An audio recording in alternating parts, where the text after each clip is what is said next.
എന്താണ് ശരിക്കും സംഭവം? സർവീസ് റോഡിന്ന് വണ്ടി ഇറങ്ങും. സർവീസ് റോഡിന്ന് വണ്ടി ഇറങ്ങുമ്പോൾ ഹൈവേയിൽ നേരെ വരുമ്പോൾ പൊട്ടിട്ട്. Service റോഡിന്നാണോ bus? ഇല്ലല്ല,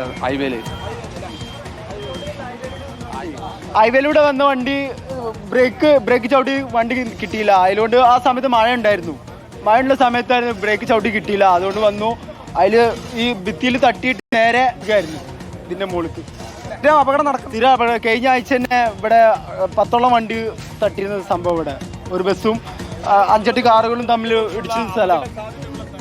നമുക്ക് ആ ദൃശ്യങ്ങളിൽ കാണാം. നമ്മൾ ഈ ഇപ്പോൾ നിൽക്കുന്ന സ്ഥലത്താണ് ഈ ബസ് ഉണ്ടായിരുന്നത്. പിന്നീട് ഇവിടെ നിന്ന് ഫയർഫോഴ്സ് ഉദ്യോഗസ്ഥരും ക്രെയിനൊക്കെ ഉപയോഗിച്ചാണ് ഇവിടെ നിന്ന് അങ്ങോട്ടേക്ക് മാറ്റിയത്. അതായത് ഉദ്യോഗസ്ഥർ ഉൾപ്പെടെ പറയുന്നത് ഇവിടെ എത്തുമ്പോൾ കാണുന്നത് ആളുകളൊക്കെ ചിതറി കിടക്കുന്ന സാഹചര്യം. നമുക്ക് ആ ബസ്സിൻ്റെ അകത്തേക്ക് ദൃശ്യങ്ങൾ പോയി കഴിഞ്ഞാൽ കാണാം ഒരുപാട് ചെരുപ്പുകൾ. ഇതിൽ യാത്ര ചെയ്തിരുന്ന ആളുകളുടെ ചെരുപ്പുകളാണ്. ആ ബസ്സിൻ്റെ മറ്റ് സാധനങ്ങൾ ഉൾപ്പെടെ അതിൽ കാണാം. ആളുകളുടെ ബാഗുകളുണ്ട്, പേഴ്സുകളുണ്ട്, സഞ്ചരിച്ചിരുന്ന ആളുകളുടെ ചെരുപ്പുകളുണ്ട്. ഏറ്റവും സങ്കടപ്പെടുത്തുന്ന ദൃശ്യങ്ങളാണ് നമുക്ക് ആ ബസ്സിനകത്തേക്ക് നോക്കിക്കഴിഞ്ഞാൽ കാണാൻ കഴിയുന്നത്. എന്തായാലും അമിത വേഗത്തിലായിരുന്നു. അതോടൊപ്പം തന്നെ ആ സമയത്ത് മഴയുണ്ടായിരുന്നു. പിന്നെ ഈ സ്ഥലത്തിൻ്റെ, ഈ പ്രദേശത്തിൻ്റെ ഈ സ്ഥലം ഘടന എന്ന് പറയുന്നത് അത് സ്ഥിരം അപകടം ഉണ്ടാക്കുന്ന ഒരു രീതിയാണ് എന്നുള്ളതാണ്. ഇവിടെ സ്ഥിര അപകടം ഉണ്ടാവലുണ്ടല്ലോ. ഇവിടെ സ്ഥിര അപകടം ഉണ്ടാവുന്നുണ്ട്. പക്ഷെ അത് തന്നെ അതിന് വേണ്ടുന്ന നിയമ നടപടികൾ ഇവിടെ നടന്നിട്ടില്ല. പക്ഷെ വാഹനങ്ങൾ മാത്രം, ബസ്സിൻ്റെ മാത്രം അപകടം പറയാൻ പറ്റില്ല. ഇവിടുത്തെ ഈ റോഡിൻ്റെ അവസ്ഥ ആദ്യം പരിഗണിച്ചിട്ട് വേണം ഇവിടുത്തെ അപകടങ്ങൾ മാറ്റണമെങ്കിൽ. അത്രയാണ്.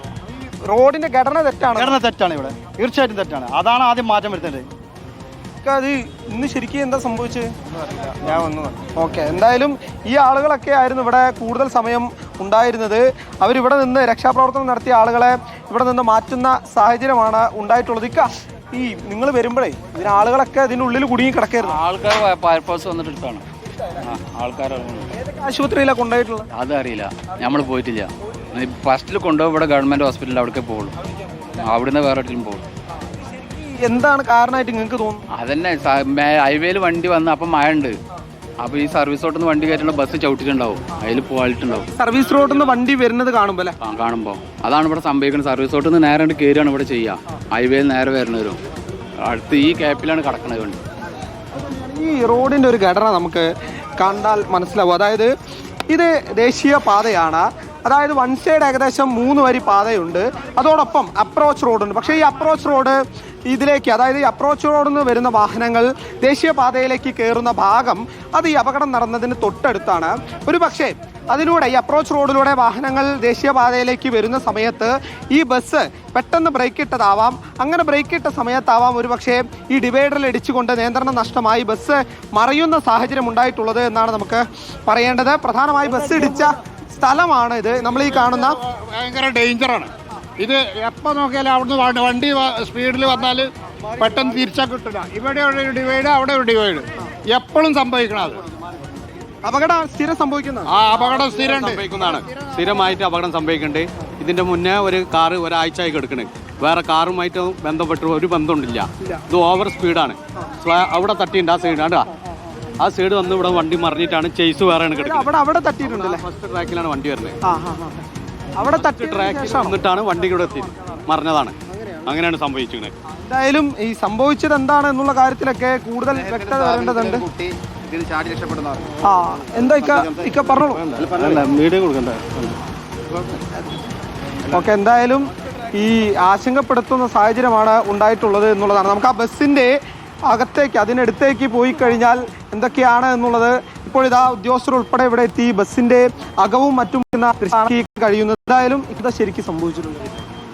എന്തായാലും നമുക്ക് ആ ബസ്സിൻ്റെ അകത്തെ ദൃശ്യങ്ങൾ കാണിച്ചാൽ ചോരപ്പാടുകൾ ഉൾപ്പെടെ ഉണ്ട്. സത്യം ദൃശ്യങ്ങളാണ്. ആളുകളുണ്ട്, ചെരുപ്പുകളുണ്ട്, ഡ്രസ്സുകളുണ്ട്. അങ്ങനെ അതിലെ യാത്രക്കാർ ഒരു പക്ഷേ അവർ പ്രതീക്ഷിക്കുന്നുണ്ടാവില്ല എന്ത് വലിയൊരു അപകടം മുന്നിൽ കണ്ട് അവരൊക്കെ പരിക്കേറ്റപ്പോൾ ചികിത്സയിലാണ്. എന്തായാലും എത്രയും ആശ്വാസകരമായിട്ടുള്ള വിവരങ്ങൾ ഈ ആശുപത്രികളിൽ നിന്ന് വരട്ടെ എന്നുള്ളത് തന്നെയാണ് ഈ നിമിഷം നമുക്ക് പറഞ്ഞു വെക്കാനുള്ളത്. മാധവ് കൃഷ്ണയാണ് വിശദമായ വിവരങ്ങൾ നൽകുന്നത്. 40 പേരോളം ആ വാഹനത്തിൽ ഉണ്ടായിരുന്നു എന്നുള്ളതാണ് മനസ്സിലാക്കാൻ കഴിയുന്നത്. നിരവധി പേർക്ക് പരിക്കേറ്റുമുണ്ട്. സോണൽ, ഈ സംസ്ഥാനത്ത് പലയിടങ്ങളിൽ ദേശീയപാത അതോറിറ്റിയുടെ നിർമ്മാണ പിഴവ് വലിയ തോതിൽ അപകടങ്ങൾക്ക് കാരണമാകുന്നുണ്ട്. പലയിടത്തും ഈ പറയുന്നത് പോലെ പാതയുടെ ക്രമീകരണം 3 വരി പാത 2 വരി പാതയായി മാറുന്ന ഒരു സാഹചര്യം അവിടെ തന്നെയുണ്ട്.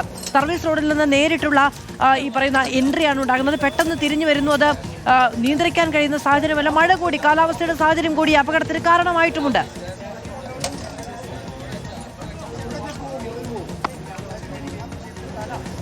വാഹനത്തിന്റെ മാറിക്കിടക്കുന്ന ഭാഗങ്ങളൊക്കെ അവിടെ നിന്ന് മാറ്റാനുള്ള ശ്രമമാണ് ഇപ്പോൾ പോലീസുകാരുടെയൊക്കെ ഭാഗത്തു നിന്ന് ഉണ്ടാകുന്നത്. അവിടെ നിന്ന് അപകടത്തിന്റെ വിവരങ്ങൾ ശേഖരിച്ചതിന് ശേഷം ചില്ല തെറിച്ച് വീണിട്ടുണ്ട്, പല ഭാഗങ്ങളും തെറിച്ച് വീണിട്ടുണ്ട്. വാഹനത്തിന്റെ ടയറുകളൊക്കെ എടുത്ത് മാറ്റുന്ന കാഴ്ച നമുക്ക് നേരത്തെ കാണാൻ കഴിയുന്നുണ്ടായിരുന്നു. ഒരു മരണമാണ് റിപ്പോർട്ട് ചെയ്തിരിക്കുന്നത്. 3 പേരുടെ നില അതീവ ഗുരുതരമായി തുടരുന്നു എന്നാണ് മനസ്സിലാക്കാനും കഴിയുന്നത്. ഈ വാഹനം നേരെ തലക്കീഴായി മറിഞ്ഞ് ഡിവൈഡറിൽ ഒരു പകുതി അപ്പുറത്തും ഇപ്പുറത്തുമായി കിടക്കുന്ന കാഴ്ചയാണ് കാണാൻ കഴിയുന്നത്. വാഹനത്തിലുള്ളവർക്ക് ഗുരുതരമായി പരിക്കേൽക്കാനുള്ള സാഹചര്യവും ഇതുതന്നെയാണ്.